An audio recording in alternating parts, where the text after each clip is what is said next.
വാർത്തകൾ തുടരുന്നു. CPM നേതാവും പാർലമെന്റേറിയനുമായ CBC വാര്യരുടെ അനുസ്മരണ പരിപാടിയിൽ നിന്ന് G. സുധാകരൻ ഇറങ്ങിപ്പോയി.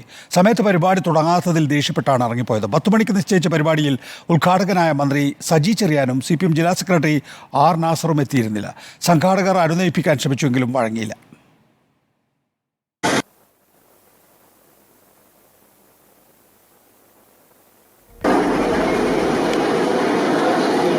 ഷിജിത്ത് വിശദാംശങ്ങൾ. ഷിജിത്ത്, കഴിഞ്ഞ ദിവസങ്ങളിലാണ് നരേന്ദ്രമോദിയെ പരാമർശിച്ചുകൊണ്ട് G. സുധാകരൻ ഒരു പരാമർശം നടത്തിയിട്ടുള്ളത്. ഇപ്പോൾ CBC വാര്യരുടെ അനുസ്മരണ ചടങ്ങിൽ നിന്ന് ഇറങ്ങിപ്പോവുകയും ചെയ്യുന്നു.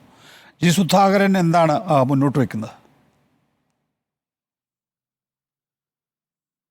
നികേഷ്, രാവിലെ 10 മണിക്കാണ് CBC വാര്യരുടെ അനുസ്മരണ പരിപാടി ഹരിപ്പാട് S&S ഓഡിറ്റോറിയത്തിൽ സംഘടിപ്പിച്ചത്. CPM സംഘടിപ്പിക്കുന്ന ഈ പരിപാടിയിൽ മുഖ്യാതിഥിയായിട്ടാണ് G. സുധാകരനെ ക്ഷണിച്ചത്. സാംസ്കാരിക മന്ത്രി സജി ചെറിയാനായിരുന്നു ഉദ്ഘാടകൻ. ഒപ്പം CPM ജില്ലാ സെക്രട്ടറി R. നാസർ, സംസ്ഥാന കമ്മിറ്റി അംഗം CB ചന്ദ്രബാബു അടക്കമുള്ള പ്രധാനപ്പെട്ട നേതാക്കളുടെ സാന്നിധ്യവും ഈ പരിപാടിയിലുണ്ടായിരുന്നു. കേന്ദ്ര കമ്മിറ്റി അംഗം CS സുജാത അടക്കമുള്ളവരുണ്ടായിരുന്നു. എന്നാൽ 10 മണിക്ക് തന്നെ കൃത്യം G. സുധാകരൻ വേദിയിലെത്തി കസേരയിൽ ഇരുന്നു. എന്നാൽ മറ്റ് പ്രധാനപ്പെട്ട വ്യക്തികളാരും ഉദ്ഘാടനം അടക്കമുള്ള ആളുകൾ ഇവിടെ എത്തിയിരുന്നില്ല. അതിനിടയ്ക്ക് സംഘാടകരോട് അദ്ദേഹം ചോദിക്കുന്നുണ്ടായിരുന്നു പരിപാടി എപ്പോൾ തുടങ്ങുമെന്ന്. എന്നാൽ പിന്നീട് പരിപാടി തുടങ്ങാതായപ്പോഴാണ് 10:00 G. സുധാകരൻ ദേഷ്യപ്പെട്ട് ഇറങ്ങിപ്പോയത്. ഇതിനിടയ്ക്ക് അദ്ദേഹത്തെ ഈ പരിപാടിയുടെ മുഖ്യ സംഘാടകരും ജില്ലാ സെക്രട്ടറി അംഗവുമായ M. സത്യപാലൻ അടക്കമുള്ള നേതാക്കൾ അനുനയിപ്പിക്കാൻ ശ്രമിക്കുന്നുണ്ടായിരുന്നു. എന്നാൽ അദ്ദേഹം അതിന് നിൽക്കാതെ ഇറങ്ങിപ്പോയി. ചാരുമൂടിൽ മറ്റൊരു പരിപാടി ഉള്ളതുകൊണ്ടാണ് G. സുധാകരൻ പോയതെന്നാണ് പിന്നീട് സത്യപാലൻ സ്വാഗത പ്രസംഗത്തിൽ ഈ പരിപാടിയിൽ വിശദീകരിച്ചത്. എന്തായാലും അദ്ദേഹം ദേഷ്യപ്പെടുന്നതും ഈ സമയത്ത് തുടങ്ങാത്തതിനെ പറ്റിയുള്ള എതിർപ്പും പങ്കുവെക്കുന്നത് നമുക്ക് കാണാമായിരുന്നു. എന്തായാലും സുധാകരൻ ഈ പരിപാടിയിൽ നിന്ന് ഇപ്പോൾ ഇറങ്ങിപ്പോയിരിക്കുകയാണ്. അദ്ദേഹം 10:30 കഴിഞ്ഞപ്പോൾ തന്നെ വേദി വിട്ടു. ഷിജിത്ത്, ആലപ്പുഴയിൽ വിഭാഗീയത അതിശക്തമായി തുടരുകയാണ്. 1. 2, വലിയ നിലയിൽ വോട്ട് ചോർച്ച ഉണ്ടായിരിക്കുന്നു. വോട്ട് ചോർച്ച BJPയിലേക്കാണ് എന്നുള്ള ഗുരുതരമായിട്ടുള്ള സ്ഥിതിവിശേഷവുമുണ്ട്. 3, നരേന്ദ്രമോദിയെ സംബന്ധിച്ച് G. സുധാകരനെ പോലുള്ളവർ നടത്തും എന്ന് നമ്മൾ കരുതാത്ത പ്രസ്താവനയാണ് വരുന്നത്. ഇതിലൊക്കെ എന്താണ് രാഷ്ട്രീയമായി വായിച്ചെടുക്കേണ്ടത്?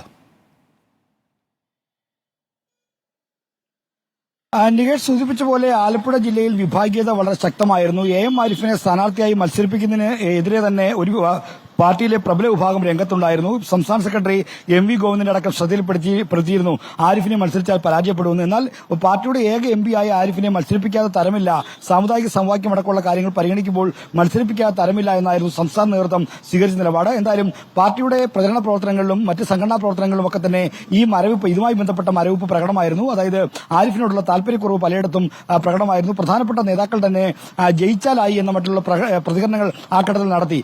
G. സുധാകരൻ അദ്ദേഹത്തിന്റെ സ്വന്തം മണ്ഡലമായ അമ്പലപ്പുഴ ഒഴികെയുള്ള എല്ലാ പ്രധാന മണ്ഡലങ്ങളിലും പ്രധാന പരിപാടിക്ക് എത്തി. അദ്ദേഹത്തിന്റെ മണ്ഡലത്തിൽ മാത്രമാണ് കാര്യമായി പരിപാടികൾ അദ്ദേഹം പങ്കെടുക്കാതിരുന്നത്. ഇത്തരത്തിൽ പാർട്ടിക്കകത്ത് പലതരത്തിലുള്ള ചേരിതിരിവുകളും വിഭാഗീയ പ്രവർത്തനങ്ങളും ശക്തമാണ്. ഇതിനിടയ്ക്കാണ് G. സുധാകരൻ നരേന്ദ്രമോദിയെ അനുകൂലിച്ചുകൊണ്ടുള്ള ഒരു പ്രതികരണം നടത്തിയത്. നരേന്ദ്രമോദി ശക്തനായ ഭരണാധികാരിയാണ്, അഴിമതി ചൂണ്ടിക്കാണിക്കാൻ കഴിയില്ല എന്നാണ്. എന്നാൽ ഇലക്ട്രൽ ബോണ്ട് പോലുള്ള വലിയ ഭീമമായ ഒരു അഴിമതി നരേന്ദ്രമോദിയിലും അദ്ദേഹത്തിന്റെ സർക്കാരിലും ആരോപിക്കപ്പെടുമ്പോൾ അതെന്തുകൊണ്ട് G. സുധാകരൻ മറന്നുപോയി എന്ന ചോദ്യമാണ് CPM-ൽ നിന്നും മറ്റും ഉയരുന്നത്. ഷിജിത്താണ് വിശദാംശങ്ങൾ നൽകുന്നത്.